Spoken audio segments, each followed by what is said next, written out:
नमस्कार मित्रांनो, स्वागत आहे आपल्या आम्ही कास्तकार यूट्यूब चॅनलमध्ये। आणि जसं की तुम्ही थंबनेल आणि टायटलमध्ये बघितलंच असेल तर त्यानुसार आपण आज जो शासन निर्णय प्रसारित झालेला आहे 25 तारखेला महाराष्ट्र शासनाचा दुष्काळग्रस्त शेतकऱ्यांसाठीचा आणि दुष्काळग्रस्त तालुक्यांसाठीचा त्याबद्दलची आपण माहिती घेणार आहोत मित्रांनो। तर त्यासाठी एक विनंती आहे की कृपया व्हिडिओ शेवटपर्यंत नक्की पहा, अन्यथा पाऊस नका। कारण जर तुम्ही अर्धवट व्हिडिओ बघितला तर तुम्हाला नेमका व्हिडिओ कशाबद्दल आहे आणि कशा प्रकारचा आहे याबद्दल तुम्हाला कळणार नाही मित्रांनो। म्हणून विनंती करतो की कृपया व्हिडिओ शेवटपर्यंत नक्की पाहावा। त्याआधी एक छोटीशी विनंती, कृपया जर चॅनलवर नवीन असाल तर आपण दररोज बाजारभावाचे अपडेट्स, हवामानाचा अंदाज आणि कृषी सल्ला या प्रकारच्या बातम्या तुम्ही जसे की स्क्रीनवर पाहू शकता या प्रकारचे आपण व्हिडिओ दररोज घेऊन येत असतो। तर त्यासाठी आपल्या चॅनलला आत्ताच लाल बटन दाबून व्हिडिओ खाली असलेले सबस्क्राईब करून घ्या आणि बाजूला येणारी जी घंटा आयकॉन आहे ती सुद्धा तुम्ही दाबायला विसरू नका, जेणेकरून होईल असं की तुम्हाला बाजारभावाचे अपडेट्स आणि इतर शेतीविषयक व्हिडिओ हे दररोज वेळेवर मिळत राहतील। तर चला पाहूया आपण नेमका तो शासन निर्णय काय आहे आणि त्याचे निकष काय, त्याचप्रमाणे यामधून आपल्याला काय लाभ होणार आहे ते। तर चला मित्रांनो, व्हिडिओ सुरू करूया। तर मित्रांनो, जसं की तुम्ही तुमच्या स्क्रीनवर पाहू शकता, हा आहे तो शासन निर्णय, ज्याची PDF फाईल तुम्हाला आपल्या व्हिडिओच्या डिस्क्रिप्शनमध्ये सुद्धा मिळून जाईल। परंतु त्याआधी तुम्हाला हा व्हिडिओ पूर्ण पाहणे आवश्यक आहे। तर मित्रांनो, याची प्रस्तावना सर्वात आधी आपण वाचूया।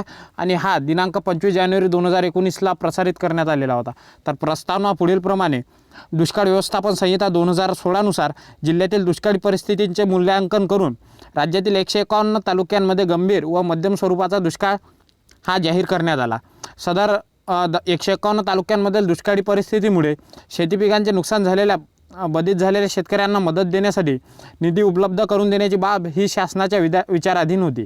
तर ही आहे या शासन निर्णयाची किंवा GRची प्रस्तावना। तर आता मुख्य शासन निर्णय काय आहे त्याचे आपण एक एक मुद्दे आपण लक्षपूर्वक ऐकावे मित्रांनो, आणि हे जाणून घेणार आहोत आपण या व्हिडिओमध्ये। परंतु त्यासाठी पुन्हा एकदा सांगतो की कृपया व्हिडिओ शेवटपर्यंत नक्की पहा, जेणेकरून तुम्हाला कोणताही प्रश्न राहणार नाही आणि तुमचे जे प्रश्न आहेत त्यांचे उत्तर तुम्हाला नक्कीच या व्हिडिओमध्ये मिळून जाईल।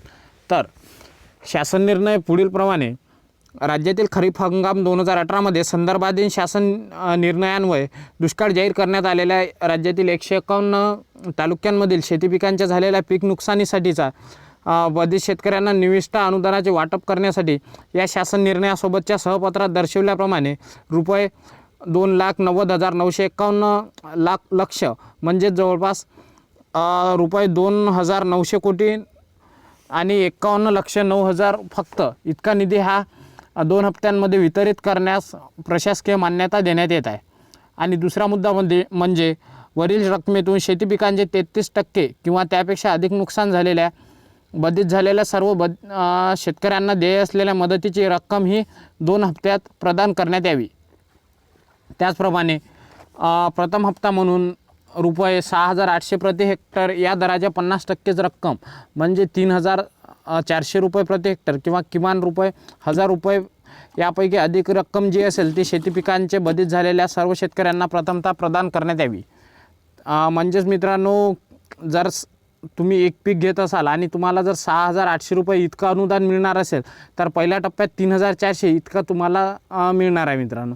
त्याचप्रमाणे बहुवार्षिक पिकांचे 33% किंवा त्यापेक्षा अधिक नुकसान झालेल्या बाधित झालेल्या शेतकऱ्यांना प्रथम हप्त्यापोटी बहुवार्षिक पिकांसाठी अनुज्ञेय असलेल्या 18,000 रुपये प्रति हेक्टर या दराच्या 50% म्हणजेच 9,000 रुपये प्रति हेक्टर किंवा किमान 2,000 रुपये यापैकी जी अधिक रक्कम असेल ती सर्व बाधित शेतकऱ्यांना प्रथमतः प्रदान करण्यात यावी।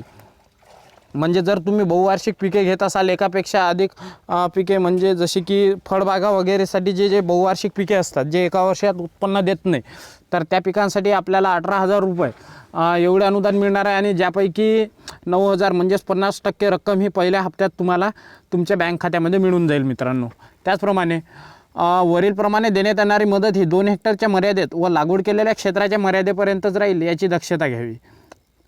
तर याला मॅक्झिमम क्षेत्र हे 2 हेक्टरचं आपल्याला मर्यादा दिलेली आहे मित्रांनो। त्यानंतर दुष्काळग्रस्त भागातील सर्व शेतकऱ्यांना निविष्ठा अनुदान देणे हे अपेक्षित नाही आहे, म्हणजे सर्वच शेतकऱ्यांना अनुदान मिळेल हे अपेक्षित नाही आहे असा त्याचा अर्थ होत आहे। त्याचप्रमाणे यामध्ये मग बाकीची त्याचबाबतचे जे आपल्याला माहिती आहे, अधिक माहिती आपल्याला देण्यात आलेली आहे। आणि ही आपण जर पाहत बसलो तर कृपया व्हिडिओ खूप मोठा होईल असं मला वाटतं, त्यामुळे आपण याला स्किप करत आहोत, परंतु यामध्ये जे महत्त्वाच्या बाबी आहेत त्या आपण नक्कीच पाहणार आहोत. तर मित्रांनो, ही माहिती तुम्ही डिस्क्रिप्शनमध्ये लिंक दिलेली आहे, तिथे जाऊन तुम्ही वाचू शकता. आणि हा निर्णय महाराष्ट्र शासनाचं जे महाराष्ट्र.gov.in हे संकेतस्थळ आहे, इथेसुद्धा तुम्हाला मिळून जाईल मित्रांनो. तर यामधला आणखी एक महत्त्वाचा मुद्दा म्हणजे की बरेच शेतकऱ्यांना वाटप करावयाची जी रक्कम आहे ती शेतकऱ्याच्या आधार संलग्नित बँक खात्यामध्ये थेट हस्तांतर पद्धतीने म्हणजे DBT या पद्धतीने प्रदान करावी असे या शासन निर्णयामध्ये नमूद केलेले आहे.